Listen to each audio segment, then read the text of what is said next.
Bonjour, je suis Mehdi Mejri, président fondateur de l'Association des chauffeurs indépendants lyonnais. Structure créée par des chauffeurs, pour des chauffeurs.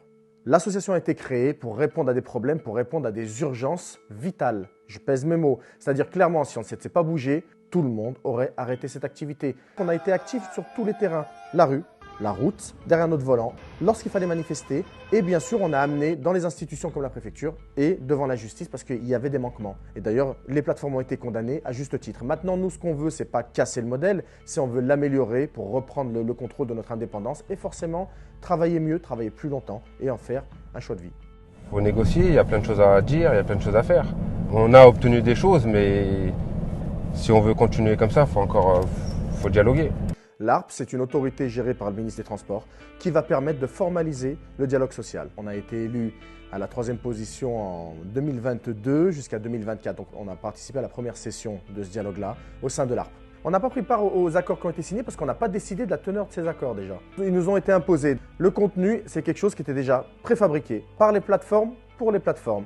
On n'a pas eu en totalité ce qu'on voulait, donc on n'a pas pu travailler réellement dessus et je regrette la précipitation de certaines organisations dans la signature. C'est des accords qui vont perdurer, donc il faut prendre le temps de les travailler, de les rédiger et de les signer. La situation s'est dégradée du fait de l'arrivée d'énormément de chauffeurs.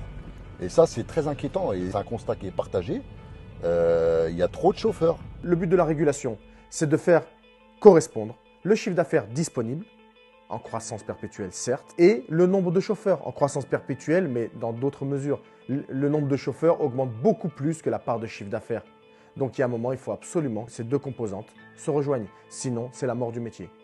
Notre première décision forte, ça sera la régulation des effectifs de chauffeurs et de couper les admissions sauvages. Il faut des chauffeurs formés et bien formés, et surtout qui rentrent pour de bonnes raisons. Parce qu'au bout d'un moment, si on ne fait rien, on ne défend pas notre métier, il n'y a personne qui va le faire pour nous, quoi. Et c'est obligatoire qu'il y ait une structure. S'il n'y a pas de structure, de toute façon, on ne sera pas écouté. Et il faut toujours une porte ouverte pour la négociation, tout en menant des actions pour se faire entendre, quoi.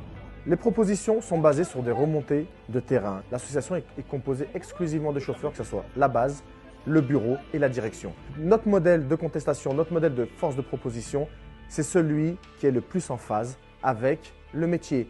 Je vous donne un exemple. Les suspensions, l'accord sur les transparences et les désactivations a été initié par notre mouvement. Quand un chauffeur est suspendu, on a la possibilité de faire remonter le cas rapidement et qu'il soit examiné. Et le résultat, ça a été des reconnexions de centaines de chauffeurs, de centaines de comptes.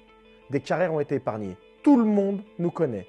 Et à juste titre, on a eu des résultats probants. Tout ce qui a été acquis dans notre région, comme le choix du prix, le choix de la majoration, le dialogue en direct avec les décideurs, il faut absolument que ça soit repris au niveau national et que nous ayons cette majorité qui nous permettra de réellement changer les choses. Pour moi, seul, on ne peut pas faire face à des grands comme ça, là, type Uber ou autre. En soi, on est tous des concurrents, mais on est obligé d'être solidaires entre concurrents pour avancer. Il faut absolument choisir des entités indépendantes, représentatives, d'expérience. Sans ça, on continuera à se plaindre sur les réseaux sociaux. Le dialogue social est beaucoup plus performant, beaucoup plus efficace que le réseau social.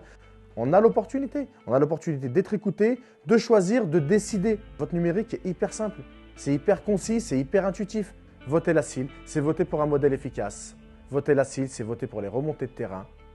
Voter la CIL, c'est pour formaliser et donner vie à une activité pérenne. Le but du jeu, c'est plus de se plaindre, c'est de combattre. Et quand on combat, on a des résultats. Il faut absolument voter la CIL